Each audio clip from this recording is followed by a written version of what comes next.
Shalom Bapak Ibu. Ada lagi shalom. Salam GTM. Salam mujizat. Salam keajaiban. Selamat beribadah di ibadah yang pertama pagi hari ini. Sebelum kita mulai, kita baca terlebih dahulu satu ayat firman Tuhan dari Wahyu 4 ayat yang ke-11. Saya bacakan demikian. Ya Tuhan dan Allah kami, Engkau layak menerima puji-pujian dan hormat dan kuasa, sebab Engkau telah menciptakan segala sesuatu, dan oleh karena kehendak-Mu semuanya itu ada dan diciptakan. Mari kita baca sekali lagi bersama-sama. 1, 2, 3. Ya Tuhan dan Allah kami, Engkau layak menerima puji-pujian dan hormat dan kuasa, sebab Engkau telah menciptakan segala sesuatu, dan oleh karena kehendak-Mu semuanya itu ada dan diciptakan. Amin. Mari kita berdoa. Kami mengucap syukur ya Tuhan pada pagi hari ini buat kesempatan kami bisa datang ke tempat ini untuk beribadah. Ini adalah anugerah dalam hidup kami. Terima kasih buat penyertaan Tuhan sepanjang minggu yang sudah kami lalui. Kami juga bersyukur buat setiap berkat, kesehatan, damai sejahtera yang sudah melimpah dalam hidup kami. Dan pada pagi hari ini kami mau merayakan kebaikan Tuhan dalam hidup kami. Sebelum kami memulai ibadah, kiranya Tuhan menjamah kami, urapi, beri hikmat, supaya kami dapat beribadah dengan baik, dan kiranya ibadah kami berkenan di hadapan Tuhan. Dan kami persembahkan ibadah pertama ini ya Tuhan, kiranya apa yang kami kerjakan ini seturut dengan kehendak Tuhan, sehingga mendatangkan kebaikan buat setiap kami. Berkati seluruh pelayan Tuhan, hamba Tuhan, berkati jemaat Tuhan yang sudah hadir, bahkan yang saat ini masih di dalam perjalanan. Tuhan bawa ke tempat ini dengan penuh sukacita, dan kami bersama-sama mempermuliakan nama Tuhan di tempat ini. Terima kasih Tuhan, kami segera mulai ibadah ini dengan penuh ucapan syukur, hanya di dalam nama Bapa, Anak, dan Roh Kudus, yaitu di dalam nama Tuhan Yesus Kristus. Haleluya. Amin.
For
karunia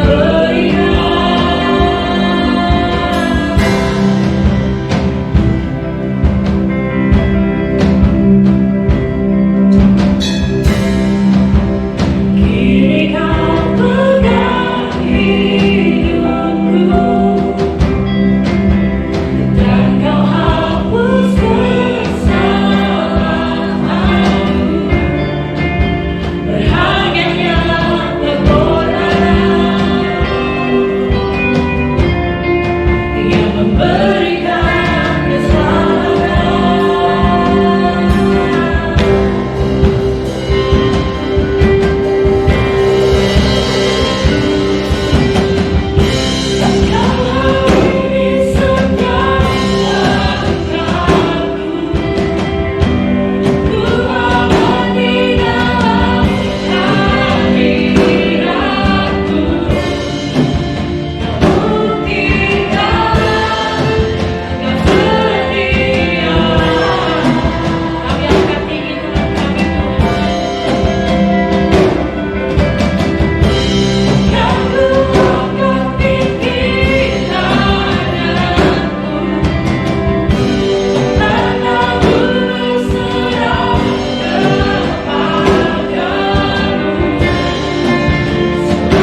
Sungguh indah Kau Tuhan.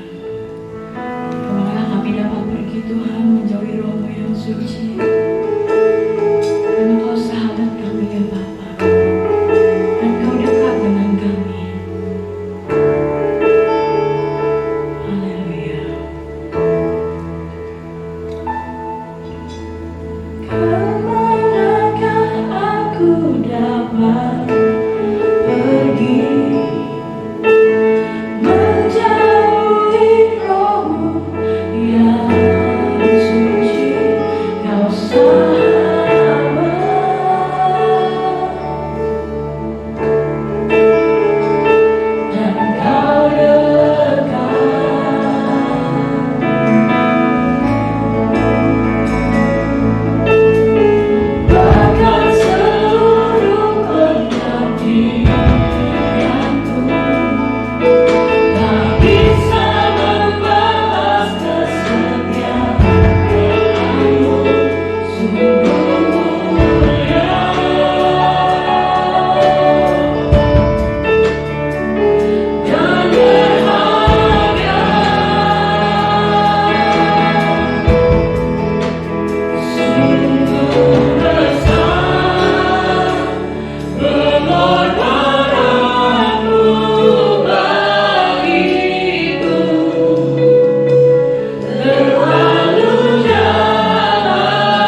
sorga dalam nama Tuhan Yesus Kristus Allah yang hidup.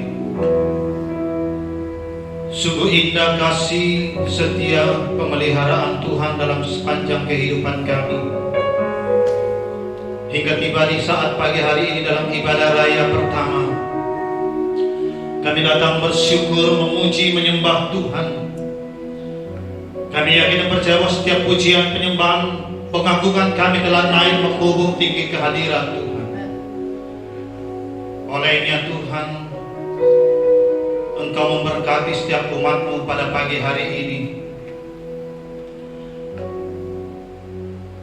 Kami akan siap mendengarkan firman-Mu. Roh Kudus mengurapi semua kami, mengurapi semua ruangan ini. Segala peralatan prasarana yang kami pakai diurapi dan dikuduskan dengan darah Yesus Kristus.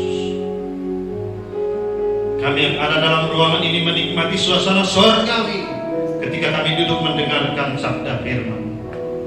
Urapi hamba-Mu terlebih khusus, sembunyikan hamba-Mu di belakang salib, sehingga bukan kuat dan hebat hamba, melainkan karena kekuatan Roh Kudus yang mengurapi hamba. Terima kasih Tuhan. Kami tahu di saat kami duduk mendengar firman Tuhan, ada satu oknum yang tidak pernah senang firman Tuhan disampaikan. Kuasa setan, iblis, roh jahat, roh yang bukan berasal pada Allah, yang coba mengalihkan pikiran, perhatian, pendengaran kami tolak dalam nama Tuhan Yesus. Pergi, tinggalkan ruangan ini. Engkau tidak punya hak di tempat ini. Kami percaya hadirat Allah, suasana surgawi. Kami rasakan mendengarkan firman Tuhan. Terima kasih Tuhan. Di dalam nama Tuhan Yesus Kristus, kami siap menerima firman Tuhan. Mari sama-sama saudara yang siap menerima firman Tuhan, sama-sama katakan amin. Puji Tuhan. Silakan duduk para hamba-hamba Tuhan.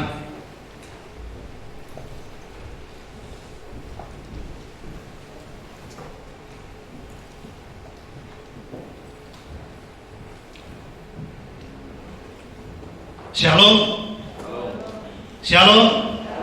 Salam GTM. Salam. Salam mujizat. Salam keajaiban. Apa kabar saudara pagi hari ini? Luar biasa. Amin. Yang merasa luar biasa bisa lambaikan tangan. Berikan kemuliaan bagi dia. Haleluya. Puji Tuhan saudara. Suasana yang dingin ya. Tapi saya percaya hadirat Tuhan panas. Amin. Haleluya. Baik Bapak Ibu, saya bersyukur dan terima kasih kepada Bapak Gembala mempercayakan saya dalam melayani firman Tuhan di pagi hari ini. Dan tema kita sepanjang bulan ini adalah penguatan hikmat. Ya, penguatan hikmat. Mari sama-sama kita membuka dasar firman Tuhannya dari Amsal pasal 2 ayat yang ke-6. Ini merupakan sebuah ayat hafalan bagi kita sepanjang bulan ini. Amsal pasal 2 ayat yang ke-6. Firman Tuhan katakan, karena Tuhanlah yang memberikan hikmat, dari mulutnya datang pengetahuan dan kepandaian. Sama-sama kita baca 2, 3. Karena Tuhanlah yang memberikan hikmat, dari mulutnya datang pengetahuan dan kepandaian. Puji Tuhan. Dalam bagian A dikatakan Tuhanlah yang beri hikmat. Pertanyaannya, mengapa Salomo berkata Tuhan yang beri hikmat? Karena Salomo punya pengalaman menerima hikmat langsung daripada Tuhan. Sama-sama katakan pengalaman. 2, 3. Salomo punya pengalaman bersama Tuhan. Ia meminta hikmat daripada Tuhan. Tidak meminta umur panjang, tidak meminta kekayaan, tidak meminta yang lain, sehingga Allah terharu ketika Salomo meminta ini. Allah berkata kepada Salomo, mengapa engkau tidak meminta umur panjang, tidak meminta supaya musuhmu dihancurkan, dilenyapkan, umur panjang, kekayaan? Dia hanya meminta hikmat. Itu sebabnya Salomo menuliskan di dalam Amsal pasal 2 ayat 6 ini, Tuhanlah yang memberi hikmat. Karena Tuhan itu sumber hikmat. Saudara yang dikasih dalam Tuhan, ini merupakan satu pertanyaan besar. Mengapa Salomo memprioritaskan meminta hikmat daripada Allah?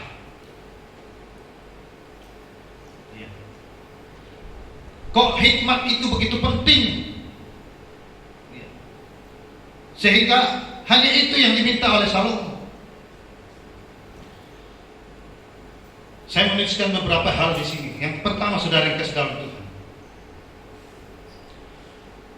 Salomo memprioritaskan meminta hikmat daripada Tuhan karena Salomo tahu bahwa oleh hikmat akan mengarahkan manusia pada nilai yang berbeda.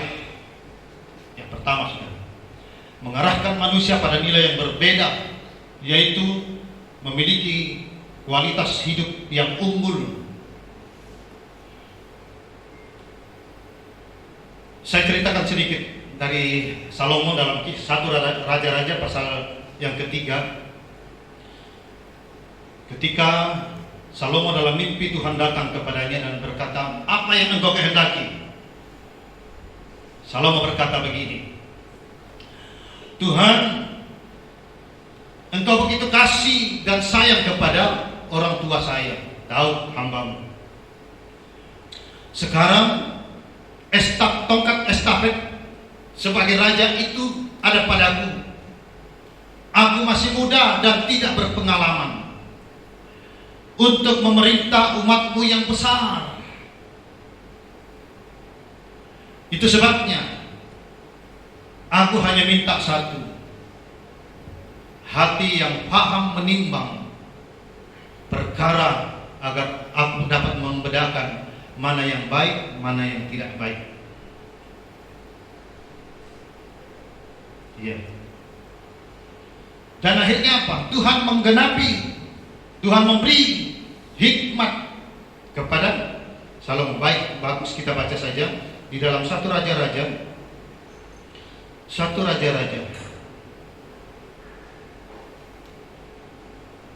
pasal 3 ayat yang ke-4 dan 5.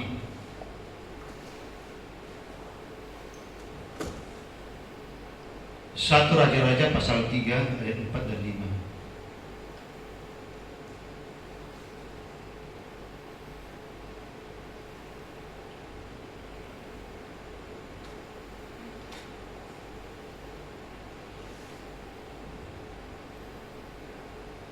Bisa?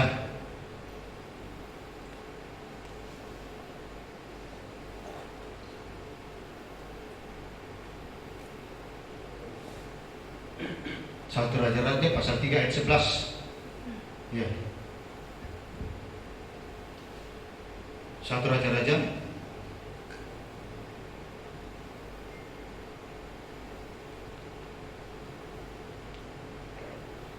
saya akan bacakan. "Jadi berfirmanlah Allah kepadanya, oleh karena engkau telah meminta hal yang demikian dan tidak meminta umur panjang atau kekayaan atau nyawa musuhmu, melainkan pengertian untuk memutuskan hukum," ayat 12. "Maka sesungguhnya aku melakukan sesuai dengan permintaanmu itu. Sesungguhnya aku memberikan kepadamu hati yang penuh hikmat dan pengertian, sehingga sebelum engkau tidak ada seorang pun seperti engkau, dan sesudah engkau takkan bangkit seorang pun seperti engkau." 13.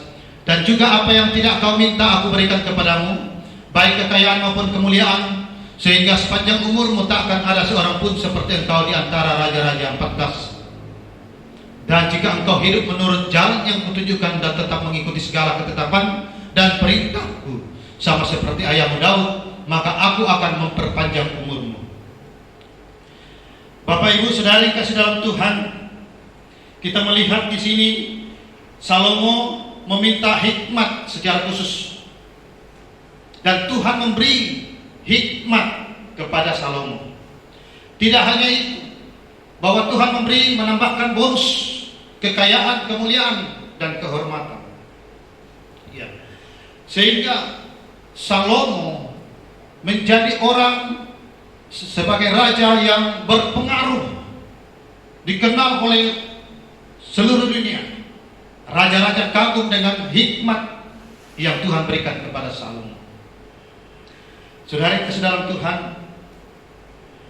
Itu sebabnya Salomo menulis di dalam Amsal pasal 8 ayat 11. Dia berkata begini, karena hikmat lebih berharga daripada permata, apapun yang diinginkan orang tidak dapat menyamainya. Salomo berkata bahwa hikmat melebihi permata. Ada satu ayat lagi dalam Amsal 16 ayat 16 dikatakan, memperoleh hikmat sungguh jauh melebihi memperoleh emas, dan mendapat pengertian jauh lebih berharga daripada mendapat perak. Inilah yang dipahami benar-benar oleh Raja Salomo, sehingga ia fokus memprioritaskan meminta satu, hikmat kepada Tuhan. Sehingga akhirnya di dalam memimpin bangsa Israel yang begitu besar, ia dapat memimpin dengan adil dan bijaksana. Ia membawa bangsa Israel menuju kepada kemakmuran, dan dia adalah tokoh sentral yang sangat berpengaruh, dan kekayaannya menjadi seorang raja yang paling kaya di muka bumi ini. Kenapa? Oleh karena ia memiliki hikmat, bangsa-bangsa, raja-raja datang menghadap dia hanya untuk mendengar hikmat. Tetapi dia datang juga membawa emas, perak, dan berbagai hal-hal yang lain. Sehingga akhirnya kekayaan Salomo menjadi luar biasa. Jadi yang pertama, mengapa Salomo memprioritaskan meminta hikmat? Karena ia tahu bahwa ia akan mengerahkan kehidupannya kepada pribadi yang bernilai, yaitu berkualitas dan menjadi unggul. Yang kedua, saudara, Salomo memprioritaskan meminta hikmat karena ia tahu dan sadar bahwa hikmat dapat menolong dia untuk menghadapi masalah. Hanya oleh hikmat ia mampu mengatasi masalah persoalan dalam menjalankan pemerintahan atau menghadapi masyarakat yang banyak. Saudara, ketika Tuhan sudah memberikan hikmat hari pertama, katakanlah begitu, ia kemudian diperhadapkan dengan perkara yang besar, di mana ada dua perempuan yang memiliki anak. Yang pertama melahirkan malam ini, 3 hari kemudian satunya melahirkan, satu rumah, saudara. Berjalannya waktu, sama-sama tidur. Yang satu ibu ini menindis anaknya, akhirnya mati. Dia bangun, dia memindahkan anaknya yang mati ke perempuan sebelahnya. Ketika fajar menyingsing, bangun untuk menyusui, loh, si ibu ini kaget, anaknya mati. Dan akhirnya, saudara, kedua perempuan ini bertengkar terus dari rumah sampailah ke Raja Salomo. Namanya manusia punya pandangan mata terbatas. Amin. Salomo tidak akan tahu situasi yang terjadi di rumah dua perempuan ini. Tetapi, saudara, oleh karena hikmat yang Tuhan berikan, ia sanggup memutuskan perkara yang benar. Bagaimana caranya? Ketika di hadapan raja saling bertengkar, oh, anakmu lah yang mati, anakku yang hidup. Yang satu perempuan berkata, anakku yang hidup, anakmu yang mati. Sebaliknya begitu terus. Dan akhirnya Salomo berkata, pengawal, ambil pedang, bagi dua anak yang hidup itu. Saudara, perempuan yang punya anak mati berkata, iya, bagus, supaya adil. Ini statement perempuan yang punya anak mati. Lalu kemudian perempuan yang punya anak yang hidup ini berkata begini, Tuhan, jangan bunuh anak itu, berikanlah kepadanya. Tetapi apa kata Raja Salomo? Saya sudah tahu bahwa perempuan ini yang punya belas kasihan, yang punya anak yang hidup itu, berikan kepadanya. Oleh statement atau pernyataan dari para Salomo inilah yang menggoncangkan dunia. Salomo tidak memahami dan melihat situasi perempuan, tetapi ia tahu oleh karena hikmat Tuhan, sehingga ia mampu memutuskan perkara yang dihadapi. Dan itu besar, saudara. Dan itu menggoncangkan bangsa-bangsa. Mulai saat itu maka segala bangsa mulai datang mau mendengar hikmat daripada Salomo. Bapak Ibu Saudara yang kasih dalam Tuhan, dalam perjalanan kehidupan kita mungkin ada banyak masalah-masalah persoalan yang terkadang susah untuk diselesaikan. Ya. Kita sudah punya pengetahuan, kita sudah punya kepandaian, tetapi seringkali kita lemah dalam hal memutuskan persoalan yang terjadi, baik dalam rumah tangga kita, dalam pekerjaan kita, dalam hubungan sosial kita di masyarakat dan sebagainya. Kita seringkali lemah dalam memutuskan masalah persoalan ini. Inilah yang maksud dengan kelemahan, ya, kurangnya hikmat. Itu sebabnya Salomo meminta hikmat supaya dapat menyelesaikan masalah-masalah yang terjadi. Dan itu bukan masalah persoalan kecil, ini masalah besar, masalah negara. Bagaimana dengan masalah rumah tangga? Kalau banyak anak-anak Tuhan berkata begini, ya, beginilah keadaan, ya, inilah aku. Seringkali minder, kurang pede dan sebagainya. Ini tanda-tanda orang yang kurang hikmat. Sehingga ketika menghadapi masalah persoalan karena merasa tidak mampu, maka ia tidak pernah menyelesaikan persoalan masalah yang terjadi dalam kehidupan maupun rumah tangga. Merasa pernah tidak mampu, maka ia tidak akan mampu untuk menyelesaikan masalah yang terjadi dalam dunia usaha, pekerjaan apapun. Karena selalu berkata, inilah hidup, ya memang inilah keadaan dan sebagainya. Bapak Ibu Saudara, bahwa kita yang percaya kepada Tuhan harus selalu optimis dan percaya diri. Ketika orang berkata, Shalom, bagaimana kabar? Puji Tuhan, harusnya begitu ya. Percaya diri, menjawab, puji Tuhan. Tapi kalau minder, ya beginilah situasi yang terjadi sekarang dan sebagainya, sambil menunduk lagi. Ini tanda kurang hikmat. Bapak Ibu yang kekasih, mari kita butuh hikmat. Salomo membutuhkan hikmat, meminta hikmat, dan itu satu-satunya yang dia minta, karena ia tahu bahwa ia akan menyelesaikan masalah persoalan yang terjadi dalam masa menjalankan pemerintahannya. Saudara kasih dalam Tuhan, saya percaya bahwa dalam menjalani kehidupan ini kita rindu sukses, berhasil dalam cita-cita, dalam impian kita. Pasti semua manusia yang menginginkan itu. Amin, saudara. Anak menuntut ilmu di sekolah, sukses, berhasil, dapat nilai bagus, kerinduan orang tua. Anak-anak yang sudah selesai sekolah ingin dapat pekerjaan yang baik. Itu sebuah impian yang bagus. Tetapi saudara-saudara Tuhan, pengetahuan dan kepandaian serta nilai-nilai yang tertulis di ijazah itu tidak cukup. Kita butuh hikmat. Jangan coba mengandalkan kekuatan kita. Amin. Karena firman Tuhan berkata, terkutuklah orang yang mengandalkan kekuatan manusia. Dan kalau kita mengandalkan kekuatan kita, saudara, itu melelahkan dan bisa membawa kita kepada keputusasaan. Contoh, saudara, saya di rumah mencoba untuk membuat sesuatu dari kayu. Bahannya sudah ada.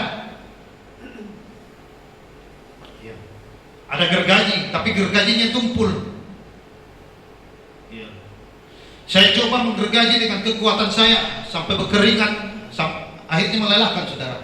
Hanya satu balok bisa selesai, bisa setengah jam. Bagaimana kira-kira, saudara? Kapan jadinya? Ya. Itu sebabnya dalam Pengkhotbah 10 ayat 10, tolong dibuka. Dikatakan begini, jika besi menjadi tumpul dan tidak diasah, maka orang harus memperbesar tenaga. Tetapi yang terpenting untuk berhasil adalah hikmat. Jika besi menjadi tumpul dan tidak diasah, maka orang harus memperbesar tenaga. tetapi yang terpenting untuk berhasil adalah hikmat.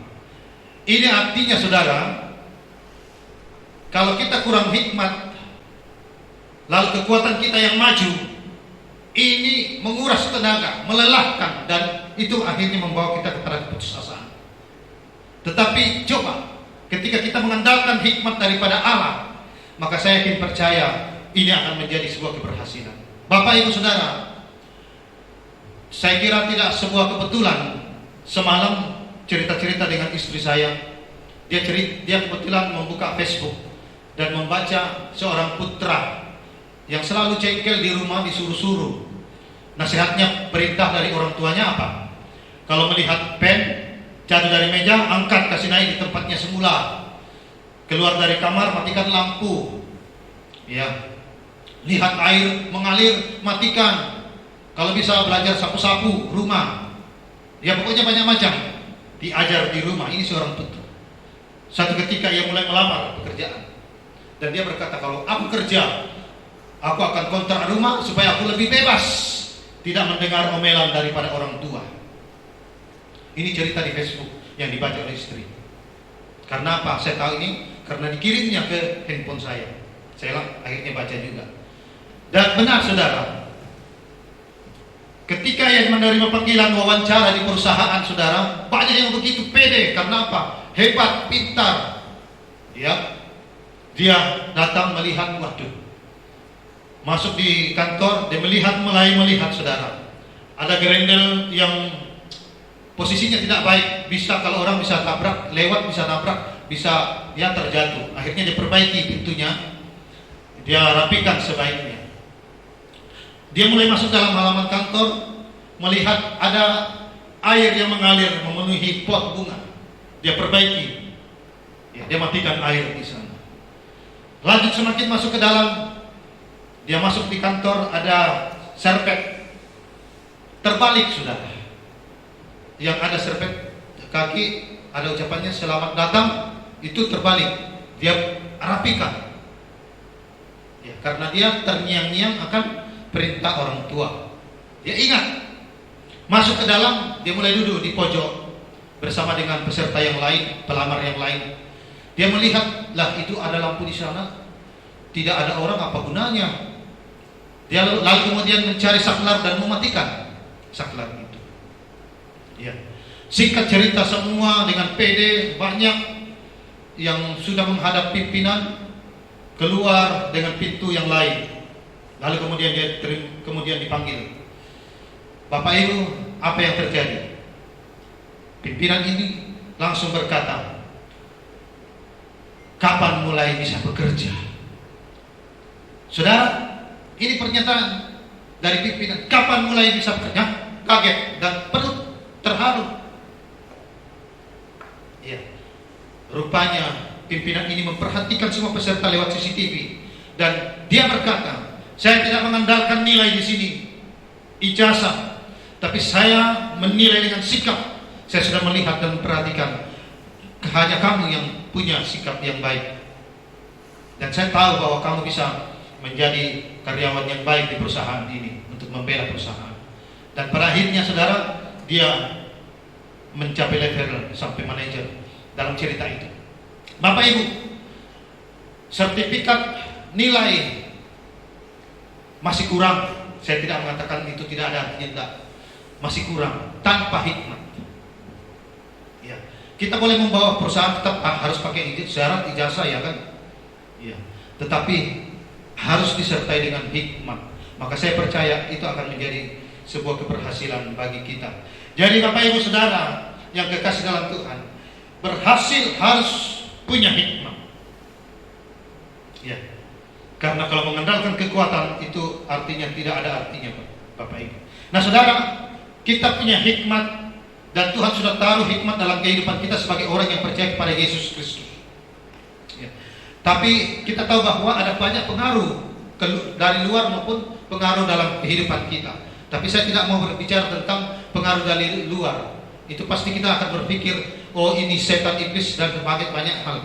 Tapi pengaruh dari luar adalah sebentuk egoisme yang kuat, yang tinggi, yang sering kali ya menguasai kehidupan kita sehingga membawa kita kepada sebuah kesombongan, keangkuhan dan ketinggian diri. Akhirnya kita sukar sekali untuk menerima nasihat dan teguran, apalagi namanya firman Tuhan. Dalam Amsal pasal 28 ayat yang ke-20 berkata, orang yang dapat dipercaya mendapat berkat, tetapi orang yang ingin cepat menjadi kaya tidak akan luput dari hukuman. 1 Timotius pasal 6 ayat 9. Tetapi orang yang ingin kaya terjatuh ke dalam pencobaan, ke dalam jerat, dan ke dalam berbagai-bagai nafsu yang hampa dan yang mencelakakan, yang menenggelamkan manusia ke dalam keruntuhan dan kebinasaan. Akibat egoisme yang tinggi, ingin cepat kaya. Siapa yang tidak mau kaya? Semua pasti mau. Ya, semua pasti mau kaya. Amin. Tetapi yang mau instan, ini bahaya, saudara. Ini bisa menggunakan jalur ilegal. Dan firman Tuhan berkata akhirnya mendapat hukuman, kehancuran dan kebinasaan. Bahkan ada yang pengen seperti Allah. Siapa? Hawa. Pak Gembala sudah menyampaikan itu dalam ibadah pertama dalam awal bulan ini. Hawa, saudara, ketika iblis berkata engkau akan menjadi seperti Allah, wah, dia lihat itu buah begitu ranum, begitu nikmat, pasti ini ya. Dan akhirnya ia meraih buah itu dan membagikannya kepada suaminya. Karena apa? Iblis berkata, Tuhan, engkau akan menjadi seperti Allah, tahu tentang yang baik dan yang jahat. Wah, ini lebih luar biasa lagi. Kalau sampai ini terjadi kepada manusia, mencoba mencuri kemuliaan Allah, mau menjadi seperti Allah, bahaya, kehancuran bisa terjadi. Sehingga Alkitab menuliskan bahwa Hawa akhirnya apa? Mati rohani, tidak secara tubuh, tapi kemuliaan hilang. Harus berusaha dengan kekuatannya masing-masing. Ya, yang tadinya tersedia segala sesuatu, tetapi karena dosa ingin menyamai Allah yang maha tinggi seperti Lucifer, maka harus dihancurkan dan harus jatuh. Oleh sebab itu, bagaimana? Ya, kita tahu bahwa egoisme kita seringkali melemahkan kita, membuat kita kekurangan hikmat, membuat hikmat kita lemah dalam menghadapi berbagai situasi yang terjadi. Yakobus 3 ayat 5 berkata, minta kepada Allah. Minta kepada Allah. Saya akan bacakan ya. Demikian juga lidah.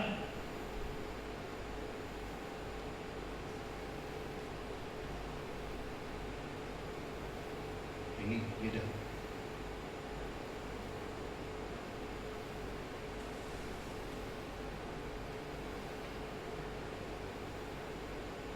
Sorry.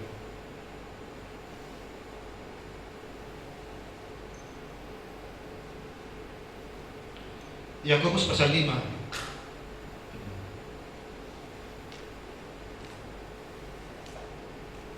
Kelihatannya saya salah tulis. Dikatakan bahwa jika kamu kekurangan hikmat, mintalah kepada Allah.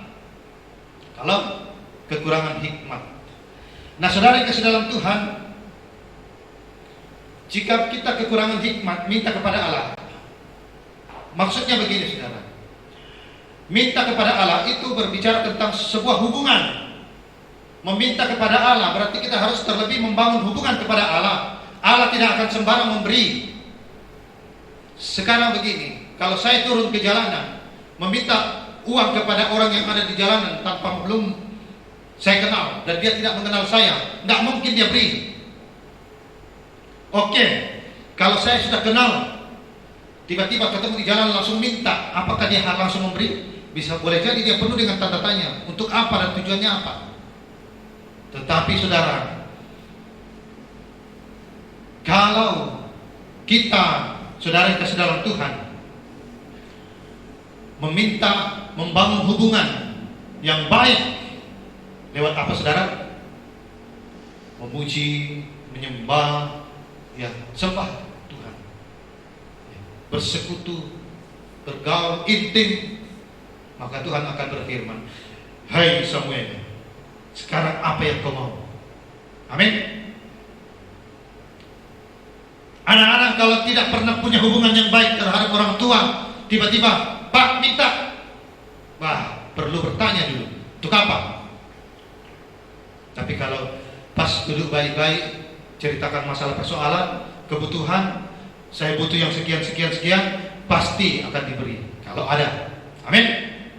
Nah saudara, berarti kita harus membangun sebuah hubungan yang baik, relasi kepada Allah, baru kita meminta, dan pasti Ia akan memberikan yang terbaik bagi kita. Apalagi yang namanya kita meminta hikmat daripada Tuhan. Ketika kita membangun hubungan dengan Tuhan, maka tidak hanya kita yang berkata-kata kepada Tuhan, tapi kita juga rindu Tuhan berkata-kata kepada kita. Itu sebabnya di dalam Amsal pasal 2 ayat 6 berkata, "Dari mulutnya datang pengetahuan dan kepandaian." Berarti saudara, ketika kita membangun hubungan yang intim dengan Tuhan, izinkan Dia berkata-kata kepada kita.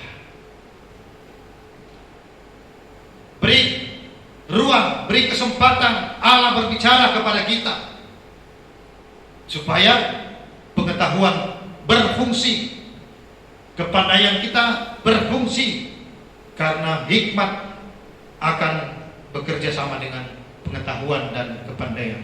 Sehingga dalam perjalanan kehidupan kita sebagai anak-anak Tuhan, saya yakin percaya, ya, perjalanan kita akan disertai oleh Tuhan, diberkati dan sukses. Amin. Demikianlah kebenaran firman Tuhan. Tuhan memberkati. Mari kita mengucap syukur di musik pujian. Saya undang kita menyembah Tuhan. Mari jemaat Tuhan, saya ajak kita bangkit berdiri.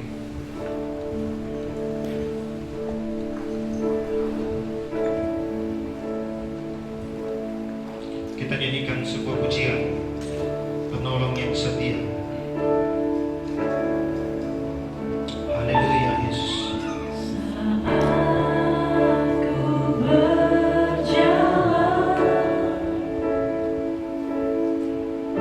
Kasih-Mu menerangi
firman-Mu. Hamba sudah berhenti berbicara. Roh Kudus menerjemahkan lebih dalam lagi di dalam setiap lubuk hati kami, semua jemaat yang hadir pagi hari ini. Dan kami percaya ketika kami menjalani hari lepas hari dalam situasi bermasalah, kami yakin percaya saat kami membangun hubungan dengan Tuhan, meminta hikmat, penguatan hikmat daripada Tuhan, Tuhan pasti memberi yang terbaik bagi kami. Seperti Engkau sudah memberikan kepada Salomo, kami yakin percaya juga Engkau beri kepada kami. Beri hikmat yang terbaik bagi kami. Terima kasih Tuhan. Kami mengucap syukur kepada-Mu. Biarlah dalam menjalani sepanjang minggu ke depan, kami diberi kekuatan iman, pengharapan kasih, dan hikmat yang daripada Tuhan, sehingga kami menjalani dengan penuh sukacita kemenangan daripada Tuhan. Terima kasih Tuhan, kami mengucap syukur. Sebentar kami akan memberikan korban persembahan kami. Tuhan memberkati persembahan yang kami beri untuk pekerjaan Tuhan, kemuliaan Tuhan. Dan yang masih tinggal pada kami, Tuhan berkati untuk mengelola, berikan kami hikmat untuk mengelolanya. Dan berkati segala usaha mata pencaharian pekerjaan, apapun yang kami lakukan, kerjakan, usahakan, kami percaya Tuhan memberkati dan buah berhasil. Terima kasih Tuhan. Kami mengucap syukur dalam nama Tuhan Yesus. Kami berdoa. Yang percaya diberkati sama-sama katakan amin. Puji Tuhan.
Sama-sama katakan aku perlu hikmat. Gereja kita sekarang sedang membangun pagar, tangga, dan tanah di belakang kita pagar. Beberapa hari yang lalu saudara, pekerjanya ada 3 orang. Sore hari saya sudah pulang, kemudian mau makan.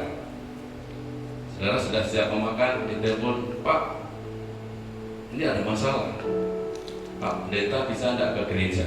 Karena tetangga di belakang gereja itu mengklaim bahwa kita terlalu ke dalam, maksudnya nyerobot tanahnya.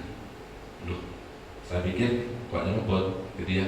Padahal sudah ada patok-patok sertifikatnya jelas. Oke ya, sebentar saya kesini, saya tidak jadi makan, saya langsung kembali. Saudara, dalam perjalanan saya naik motor, Tuhan berikan hikmat supaya bisa mengatasi dengan baik. Saudara, percakapan mereka saya tahu setelah terjadi peristiwa itu nadanya tinggi gitu ya, dua-duanya. Pekerja juga demikian berdasarkan patok sertifikat yang sudah ditetapkan. Kemudian saudara, saya datang naik ke tangga yang sudah jadi, tangga baru. Kemudian tukang berkata, itu Pak Pendeta, saya lihat ibu ini sekitar umur 65, seorang wanita 65 sampai 70, dengan muka yang sangat gelisah begitu. Saya datang, Bu, selamat sore. Ada masalah di mana, Bu?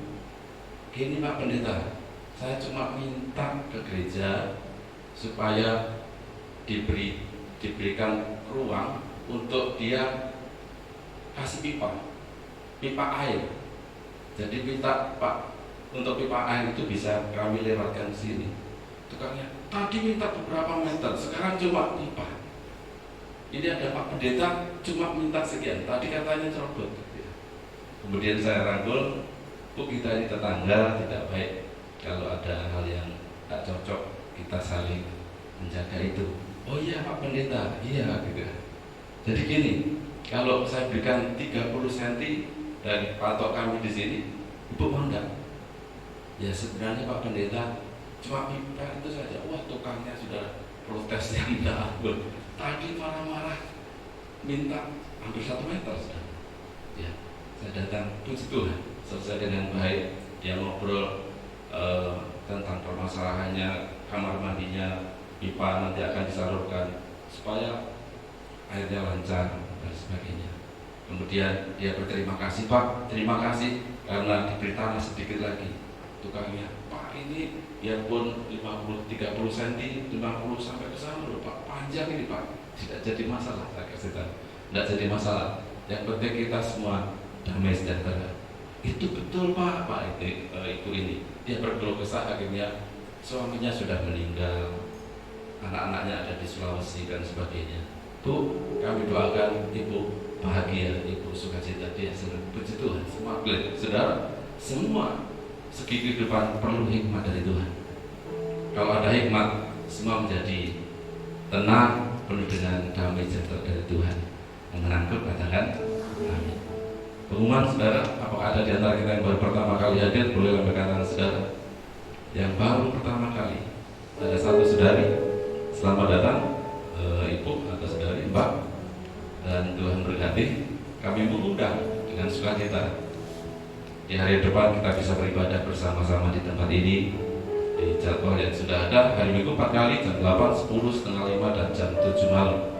Kiranya kita saling mengenal satu sama lain dan berkat Tuhan ada pada kita. Sepakat katakan amin. Jaga diri saudara, jaga kesehatan.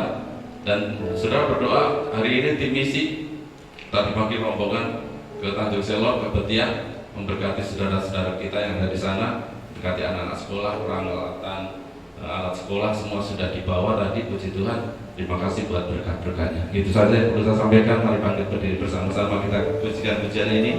Pulang dengan membawa berkat yang datang dari Tuhan. Saudara, jika Tuhan memberikan kita semakin indah, semakin bersyukur kita. Salam buat anggota keluarga saudara di rumah. Semoga saya kembali memberi kita semua. Haleluya.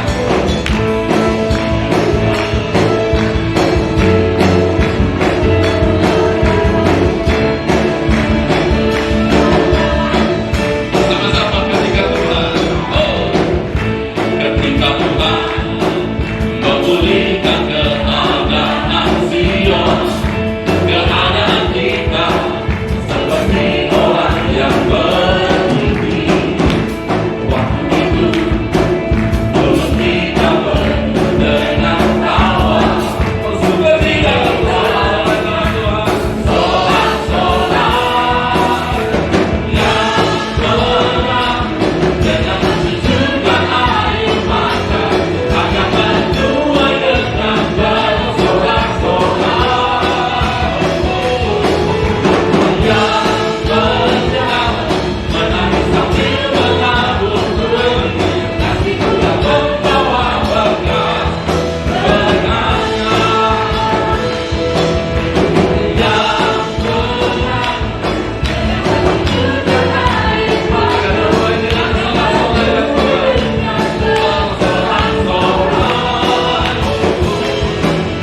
dalam ibadah pagi ini. Kiranya kebaikan anugerah Tuhan, kemurahan Tuhan terus melimpah-limpah atas kami semua. Kami bersyukur buat semua hamba-hamba Tuhan yang sudah melayani Tuhan. Kami bersyukur buat setiap anak Tuhan, setiap umat Tuhan yang setia beribadah, memuji, menyembah Allah yang hidup, yaitu Tuhan Yesus Kristus. Kiranya kebaikan Tuhan melimpah-limpah atas kami di dalam nama Tuhan Yesus Kristus. Haleluya. Sekarang jemaat yang dikasih Tuhan, yang saya kasih di dalam nama Tuhan Yesus, pulanglah dan terimalah kasih sukacita, damai sejahtera dari Allah Bapa, Anak dan Roh Kudus demi nama Tuhan Yesus Kristus menyertai kita mulai hari ini sampai selama-lamanya. Diberkati keluarga rumah tangga, diberkati usaha pekerjaanmu, diberkati kesehatanmu, dan diberkati pelayananmu. Apa yang kau kerjakan, kau lakukan, dibuat Allah berhasil, beruntung, berkemenangan. Percaya Allah menyertai, memberkati kita, melindungi kita semua. Katakan dengan penuh iman bersama-sama. Amin. Salam, Tuhan Yesus berkati.